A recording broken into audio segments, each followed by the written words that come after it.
तो महम के लोगों ने ये निर्णय लिया है कि अब की बार पिछली बार से डबल वोटों से जिताने का काम करेंगे। महम से निर्दलीय विधायक बलराज कुंडू के नेतृत्व में आज शहीदी दिवस के उपलक्ष्य में तिरंगा यात्रा निकाली गई।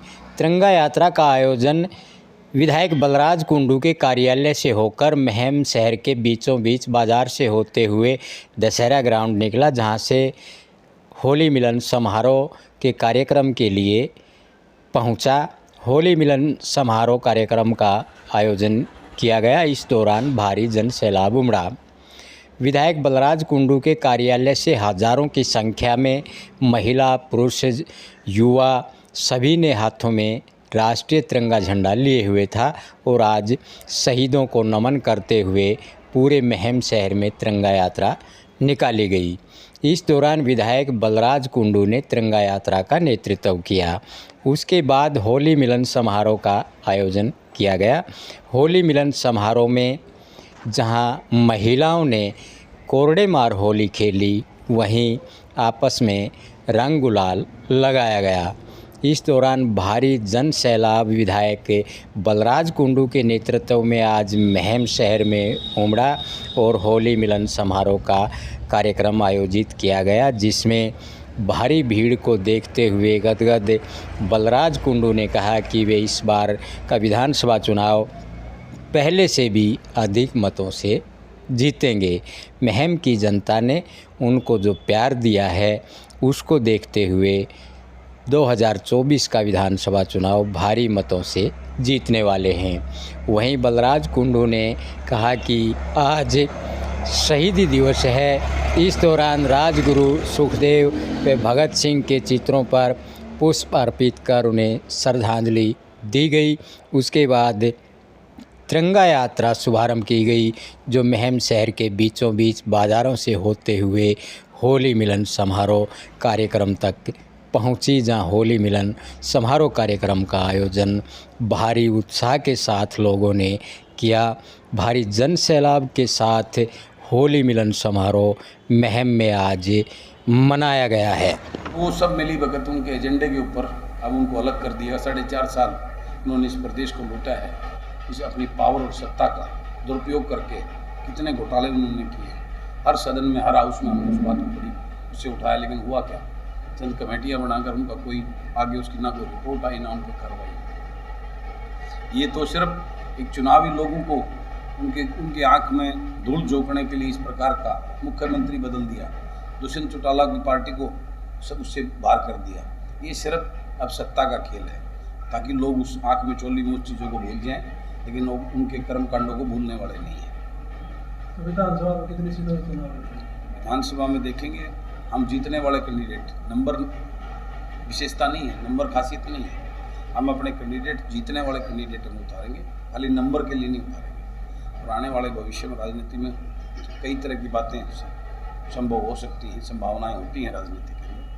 उस हिसाब से आगे के तालमेल के अनुरूप ये अपने कैंडिडेट उतारेंगे। आप 5 साल विधायक रहे सर जी, तो किन मुद्दों को लेकर जनता के बीच में? देखिए, मैं तो हर मुद्दे को लेकर जो मेरे जनता के, मेरे हल्के के, मेरे प्रदेश के जो त्रासदी, जो परेशानी है सरकार की नीतियों में से, और जो जनता का, प्रदेश के लोगों का, चाहे वो किसान की बात हो, मैंने हमेशा उनके लिए आवाज़ उठाई। उसके बाद बेरोजगारी सबसे बड़ा मुद्दा है प्रदेश के अंदर। उन युवाओं के, अपने प्रदेश के उज्ज्वल भविष्य जिसको कहते हैं ये भाषणों में, उनका जिनका आज बेड़ा गर्क कर दिया, जो नशे और अपराध की तरफ हो गया। आज बेरोजगारी में हरियाणा नंबर बना गया।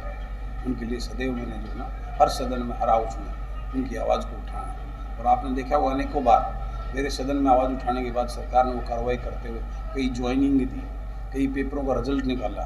तो उसका नतीजा है कि मेरी आवाज़ सच्चाई की आवाज़ होती है और सरकार को उसके प्रति सोचना पड़ता है।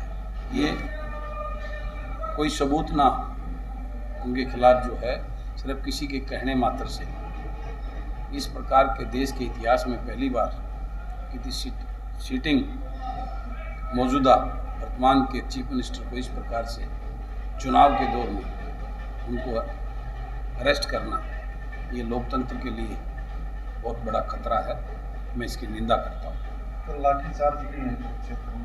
हाँ, उनके आम आदमी पार्टी के लोगों ने और मैं आम आदमी पार्टी की ये तो प्रदेश के और देश के हर नागरिक को इससे एक सबक लेने की ज़रूरत है कि लोकतंत्र के अंदर इस प्रकार का अगर वो दोषी हैं तो उनको 2 महीने बाद भी उनके ऊपर इस प्रकार का वो किया। आज चुनाव के वक्त इसका मतलब सीधा सा मतलब ये आता है विपक्ष के लोगों को रोकने के लिए मौजूदा सरकार इस प्रकार के हथकंडे अपना रही है और संस्थाओं का मिसयूज किया जा रहा है।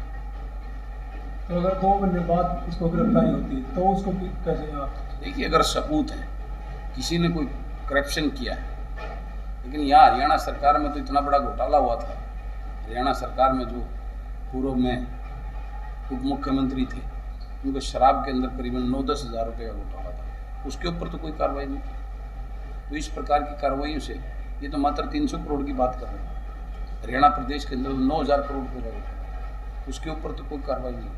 चंद लिपापोती करने के लिए चंद अधिकारियों के ऊपर एक्शन लेके उस बात को दबा दिया गया। किसी प्रकार की जांच जो गठित की गई उसका आज तक कोई सामने उसके जो है ना वो नहीं आए। तो सरकार की कार्यशैली को लोग अच्छे भले भाई पहचान चुके हैं और इंतजार है अब तो चुनाव का। चुनाव में लोग अपना रोष उस वोट की चोट के साथ व्यक्त करने का काम करेंगे और मैं इस बात का दावा करता हूँ आने वाले विधानसभा चुनाव में मौजूदा सरकार का जमानत जब्त करने का काम इस प्रदेश की जनता करेगी। आज का कार्यक्रम, आज शहीदी दिवस है। उन हमारे भारत माँ के सपूत उन शहीदों की याद में आज भगत सिंह, सुखदेव, राजगुरु उनके चित्र के ऊपर पुष्प अर्पित करके उनकी श्रद्धांजलि देते हुए आज उनकी याद में तिरंगा यात्रा का आयोजन अभी हम शुरू करने जा रहे हैं। शहर के धर्मकाटा आज़ाद चौक से होते हुए मेन बाज़ार से और दीवान चौक पे उसका दीवान फार्म में उसका समापन होगा और उसके बाद वहाँ पे होली मिलन समारोह का आयोजन रखा हुआ है। पूरे हल्के के मेरे अपने परिवार के साथ शहीदों को याद करते हुए आज होली मिलन समारोह का कार्यक्रम करेंगे। सर, लोकसभा इलेक्शन है पहले जी, विधानसभा उसके बाद है जी, तो क्या आपकी पार्टी लोकसभा चुनाव लड़ेगी? नहीं, हरियाणा जनसेवक पार्टी लोकसभा के चुनाव नहीं लड़ने जा रही है।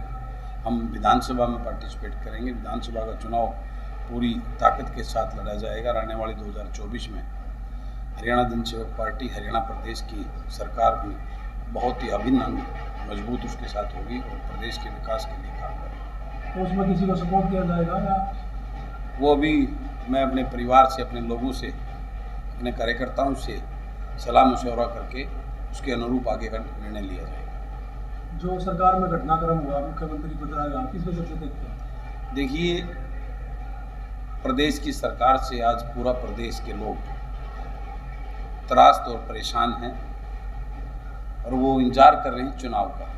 और इस अब जो ये घटनाक्रम हुई है, चेहरे बदलने से सरकार की जो कार्यशैली है, जो उन्होंने कर्म कांड किए हैं पूरे 4.5 साल के साथ, वो छुपने वाले नहीं हैं। प्रदेश के लोगों के दिल में सरकार के प्रति एक दर्द और ऐसा भाव है कि वो चुनाव के अंदर वोट की चोट पर इनको सबक सिखाने का काम करें। देखिए, अब चुनावी मोड आ गया है। हर पार्टी का हर नेता इस प्रकार की बातें करेंगे और रैली करेंगे। और मैम की रैली को सब जानते हैं, वो कितने हलकों से लोग आए थे। 15-20 हलकों के लोग आए हुए थे। वैसे तो पूरे प्रदेश से लोग आए हुए थे। बलराम दांगी को प्रमोट कर रहे हैं। मुझे कोई फ़र्क नहीं पड़ता। इस मुहिम के लोगों का मेरा परिवार पूरी दिल और पूरे विश्वास के साथ अपने इस बेटे पर विश्वास करता है। उसका नतीजा आपको अनेकों बार देखने को मिला है। 13 तारीख का जो हमने 13 फरवरी को जो त्यौहार मनाया था, पूरे हरियाणा में चकोचांद गई थी। उन्होंने मुकाबला करने का काम किया, लेकिन कोशिश की थी अभी इतने हल्कों से बना के। लेकिन आपको पता है कि हमारी 13 तारीख को रैली का तीसरा हिस्सा भी वो नहीं जुटा पाएगी। और आज ये होली मिलन समारोह का कार्यक्रम देख रहे हैं। अभी तो शुरुआत है लोगों की। यानी आपको 1 घंटे के बाद देखना है यहाँ किस प्रकार का लोगों का प्यार, उत्साह और अपने बेटे भाई के प्रति एक ऐसा जुनून देखने को मिलेगा। तो मैम के लोगों ने ये निर्णय लिया है कि अब की बार पिछली बार से डबल वोटों से जिताने का काम करेंगे। क्योंकि पिछली बार तो बहुत सारे लोगों को, बहुत सारे गाँव में इस बात की गलपत भी थी कि आनंद सिंह डांगी, मैं तो नया था, आनंद सिंह डांगी त्रिकोणीय मुकाबले में कभी हारता नहीं है। उस बात को करके बहुत सारे लोग जो है ना गलफत में रह गए कि पता नहीं क्या होगा, तो वो डरते हुए उन्होंने जो है ना वोट नहीं डाले। अब की बार वो खुल के वोट डालेंगे और मैं इस बात का दावा करता हूँ अब की बार मदीने से भी हम जीतेंगे। वंशवाद की राजनीति को लेकर क्या कहना चाहेंगे जो लगातार चल रही है? अब लोग इस बात को समझ चुके हैं। लोग आनंद सिंह डांगी की लूट को 40 साल जिस प्रकार से उन्होंने राजा बनकर यहाँ लूटा है, लोगों से नोट भी लिए हैं और वोट भी लिए हैं, उस प्रथा को हमने बदलने का काम किया है। और अब जो जिस प्रकार के सपने से जोकर वो अपने राजकुमार को गद्दी में बिठाना चाहते हैं, एमएलए बनाना चाहते हैं, उस बात को लोग इंतजार कर रहे हैं कब वोट का टाइम आएगा और उस राजकुमार को हम बहुत सारे, आज वो जो है ना हाथ जोड़ता लोगों के सामने, कहता मेरे से गलती हो गई, वही राजकुमार लोग भूले नहीं है कि वो बुजुर्गों से भी पैर छुआने की, नमस्ते करवाने की जो रखता था। किसी बुजुर्ग को उन्होंने सामने से राम राम का जवाब भी राम राम कह के नहीं दिया, गर्दन हिलाता था मात्र। उस गर्दन का सरिया पहले उसके बाप का निकाला था, अब की बार उसके राजकुमार का जो गर्दन का सरिया, वैसे तो लंबा हो गया वो, हमने उसको लंबा कर दिया, हमने देख कर अब वो पैरों की तरफ भी याद करने लग गया है। अब जो है ना दफ्तर भी खोलिए, 40 साल उन्होंने इस प्रकार से किया है इस मुहिम के लोगों के लिए। कोई एक यहाँ छोटा सा दफ्तर भी 10 कुर्सियाँ नहीं डाली थी जहाँ लोग आके उनसे मिल सके। उन्हें जिस प्रकार के राजा बनकर, क्योंकि वो तो राजकुमार, क्योंकि पिछले दिनों चुनाव से पहले आप सबका एक कनकलेव था मीडिया वालों का, डांगी साहब धोती वोती बांध के आए थे, उन्होंने किया था जब तक आनंद सिंह डांगी जिंदा है वो यहाँ का एमएलए रहेगा। देखा हुआ वो गुरूर, वो बातें याद होंगी। तो इन सारी बातों को लोगों ने याद किया हुआ है, मन में इंतजार कर रहे हैं कब वोटिंग का दिन आए और कब वो अपनी वो चीज़ें दिखाएं।